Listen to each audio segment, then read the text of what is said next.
kembali lagi bersama Kak Kundria di channel Mata Kundria. Nah, di video kali ini kakak ngebahas tentang penghitungan rasio biaya perolehan. Nah, apa sih Kak fungsinya rasio-rasio seperti ini? Seperti video pembahasan kakak sebelumnya tentang markup dan markdown, bahwa kakak bakal ngebahas tentang bagaimana sih caranya menentukan persediaan dengan metode retail konvensional dan yang satu lagi gitu kan, retail harga kotor gitu ya, harga bersih laba kotor gitu, laba kotor gitu ya, lebih tepatnya laba kotor. Nah, sebelum kita masuk ke tahap itu, kita harus tahu dulu tarif. Tarif ini dinamakan dengan perhitungan rasio biaya perolehan, dimana ini menjadi tolak ukur nanti dalam kita menentukan persediaan gitu. Nah, di sini kakak pakai dua metode. Metodenya yang pertama itu adalah pendekatan konvensional. Di sini pendekatan konvensional. Yang kedua dengan pendekatan biaya perolehan. Nah, bedanya apa sih Kak? Bedanya itu cukup simpel. Bahwa kalau kita menggunakan metode pendekatan konvensional, kita transaksinya hanya sampai di markup, nggak pakai markdown. Nah, oke teman-teman. Jadi buat bedainnya, kalau yang metode konvensional, pendekatan konvensional, itu transaksinya yang masuk cuma markup. Masih ingat gak markup sama markdown itu apa? Nah, buat teman-teman yang belum tahu markup sama markdown, bisa banget kalian skip video ini, terus mampir di video kakak yang sebelumnya, nanti kembali lagi ke sini, biar pembahasannya itu seiras gitu ya, biar nyambung gitu ya, oke? Nah, kalau yang biaya perolehan itu pakai kedua kategori itu, markup juga masuk, markdown apalagi dia juga masuk juga. Nah, kali ini kakak bakal ngebahas tentang penerapan metodenya itu seperti apa. Karena kalau kita menggunakan praktek, kita bakal lebih paham gitu ya. Nah, di sini kakak sudah siapin 1, 2, 3, 4, 5, 6 soal. Dan dimana 6 soal ini nanti kita bakal menentukan rasio biaya perolehan.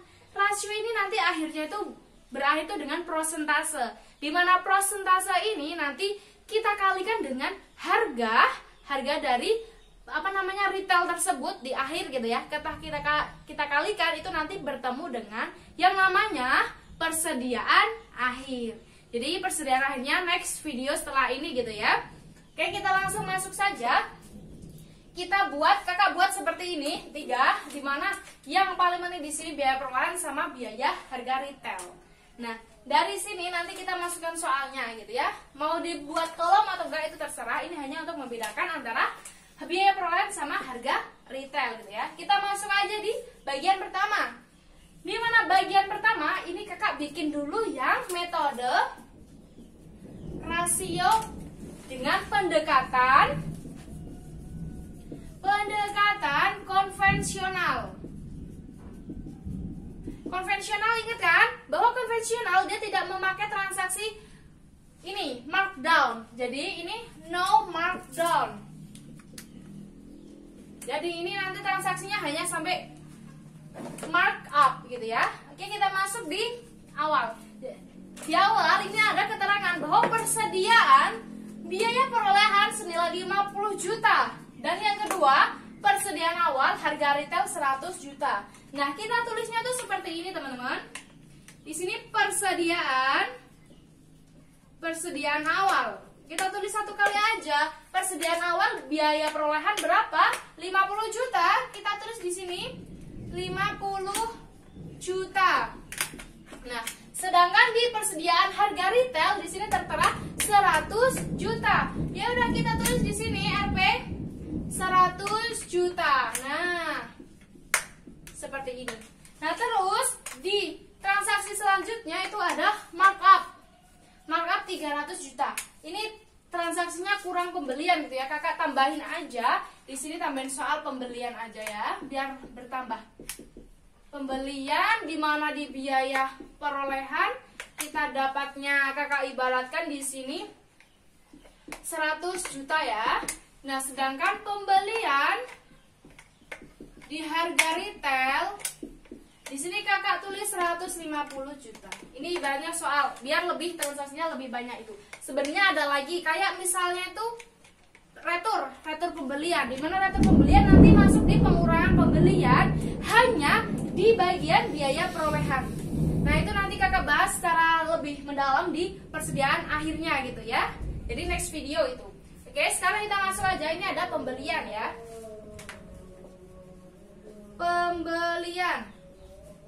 Pembelian di biaya perolehan 100 juta. Kita tulis di sini 100 juta. Nah, di biaya pembelian harga retail itu 150 juta. Di sini kita tulis 150 juta. Ini tadi soal yang kakak buat secara singkat gitu ya, tambahan.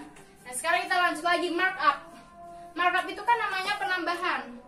Ya udah, di sini kita tulis, kakak tulis ditambah. Ditambah apa? Markup ya. Markupnya senilai berapa? 300 juta. Nah, markup ini nanti bakal mempengaruhi di harga retail. Jadi kakak gak masukkan di harga perolehan ya, kakak tulis di sini. Markupnya itu 300 juta.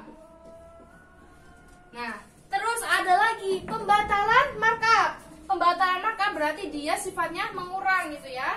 Kakak tulis B markup. Batal markup gitu ya. Senilai berapa? 100 juta.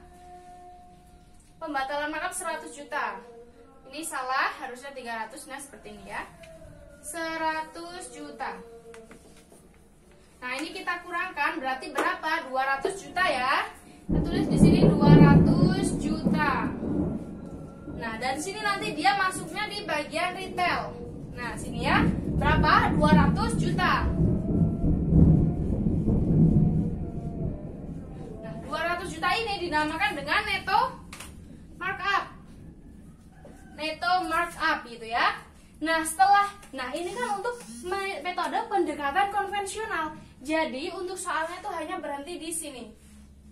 Nah, ini kan ada soal lagi markup sama markdown sama pembatalan markdown. Ini kita nggak usah tulis karena ini metode konvensional gitu ya. Jadi kita sampai di sini teman-teman, kita jumlahkan. Ini juga kita jumlahkan. Kita lihat 100 ditambah 150 juta ditambah 200 berapa? Ya, kita tulis, kita porgapit ya. Di sini 0, 5, 2, 3, 4. 450 juta. Harga retailnya 450 juta. Nah, sedangkan biaya perolehannya berapa? 150 juta. Nah, setelah ini karena kita mencari rasio, berarti kita harus membagi. Karena rumus rasio itu biaya perolehan dibagi harga retail. Berarti di sini rasionya berapa? 150 juta dibagi 450 juta. Nah, seperti ini kita memerlukan kalkulator karena emang akuntansi itu menggunakan kalkulator ya teman-teman. Kakak udah sediain, kita hitung bareng-bareng ya. Di sini bisa terlihat ya, 150 juta nih kita bagi dengan 450 juta. Oke, hasilnya adalah 0,333. Terus kita bulatkan karena kalau 3 itu ibaratnya dari 5 ke bawah, berarti 33% gitu ya. Ini karena 0,33 berarti sama dengan, sebentar, ini kakak hapus, 33%. Nah, ini hasilnya kan udah ketemu ya, metode rasio pendekatan konvensional. Nah, di sini karena kakak selanjutnya bakal ngebahas tentang biaya perolehan dengan pendekatan ini, kakak tulis di sini buat perbandingan ya teman-teman. Ini kita udah ketemu tadi berapa? 33%. Nah, sekarang kita menggunakan metode pendekatan biaya perolehan. Jadi kalau pendekatan biaya perolehan itu sampai di markdown. Jadi ini kakak hapus dulu ya. Ini belum saatnya dihapus ya, seperti ini. Belum saatnya dijumlahkan. Nah, ini masih sama. Nah, setelah ini kan kalau tahap selanjutnya setelah kita mencatat markup, kita harus mengurangkan dengan markdown. Ya udah, kita tulis aja di sini. Ini kan udah ditambah ya teman-teman. Berarti di bagian sini dikurang. Ini kakak agak miring aja ya berkelihatan. Dikurang. Dikurang dengan apa? Markdown gitu ya.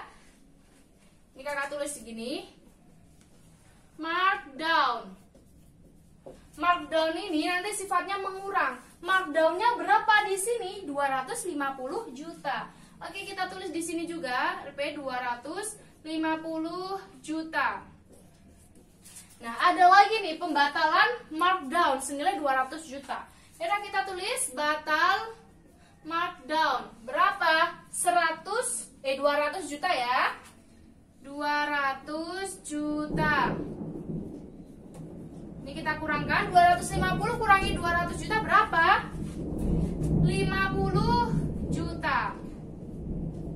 Nah, 50 juta ini nanti sifatnya mengurangi di bagian harga retail. Ya udah kita kurangkan aja. Berapa? 50 juta ya. Nah, setelah ini baru kita jumlahkan kedua sisi. Ini kakak kasih garis putus-putus aja buat tanda panah gitu ya. Nah, seperti ini. Ini kan markdownnya tetap masuknya di harga retail. Nah, kita jumlahkan. Jumlahkan berapa ini tadi? Kita forgapet lagi ya. Di sini 0, 5 tambah 5 10, sisa 1, 2, 3, 4, 5. Berarti 500 ya. 500 juta. Nah, bagian sini berapa tadi? 150 juta. Nah, setelah seperti ini baru kita bagi teman-teman. Dibagi di biaya perolehan dengan dikurangkan dengan bagian harga retail gitu ya. Berarti ini kita kalkulator lagi, 150 juta kita bagi dengan 500 juta. Oh, mohon maaf teman-teman, kok 500 juta ya? Ini kakak kurangkan, berarti bukan jumlah ya. Ini tadi berapa? Ini 2, 3, 4, 450. 450 dikurangi 50 berarti 400. Maaf ya teman-teman. Nah, seperti ini ya. Berarti 400 juta. Ingat bahwa markdown itu mengurang. Ini di sini kalau sudah kasih kurung tadi dijumlahkan gitu ya. Intinya ini kurang, kita hitung ulang lagi ya. 200 tambah 100 berapa? 300. 300 tambah 100 400. 400 tambah 50 450. Kita kurangkan dengan markdown 50 berarti 400. Nah, berarti kita hitung ya. Untuk rasionya ini dibagi dengan ini. Jadi kita hitung bareng-bareng. 150 juta nih ya. Terus dibagi dengan 400 juta teman-teman. Dibagi 400 juta. Nah, di sini hasilnya 0,37,5. Nah, ini 5 kalau kakak biasanya bulatkan ke atas, berarti 0,38. Berarti hasil pembagian ini 0,38. 0,38 setara dengan 38%. Kita tulis di sini. 38%. Nah, ini kakak taruh ke atas. Nah, gini ya. Teman-teman bisa lihat ya, bahwa kedua metode ini itu ada perbedaan. Karena kalau kita menggunakan pendekatan konvensional, itu prosentasenya itu lebih sedikit. Kenapa lebih sedikit? Karena kita tidak melakukan dengan pengurangan gitu ya, tidak pengurangan dengan markdown. Nah, kalau yang biaya perolehan itu kita kurangkan dengan markdown, jadi prosentasenya lebih besar. Semakin besar prosentasenya, hasil akhir persediaan juga semakin kecil. Gitu ya teman-teman. Jadi setelah ini next video kakak bakal bikin ngebahas lanjutan tentang ini untuk perhitungan persediaan akhir. Nah, langkah awal membuat persediaan akhir apa? Menentukan rasionya dulu. Nah, rasionya seperti ini dengan dua metode. Dan nanti untuk persediaan akhir itu juga ada dengan dua metode teman-teman. Yang dinamakan dengan metode konvensional itu sendiri dan juga ada laba kotor gitu ya. Oke teman-teman, jadi video pembahasannya sampai di sini. Kalau ada pertanyaan teman-teman bisa komentar di sini atau mungkin ada saran juga boleh gitu ya. Oke.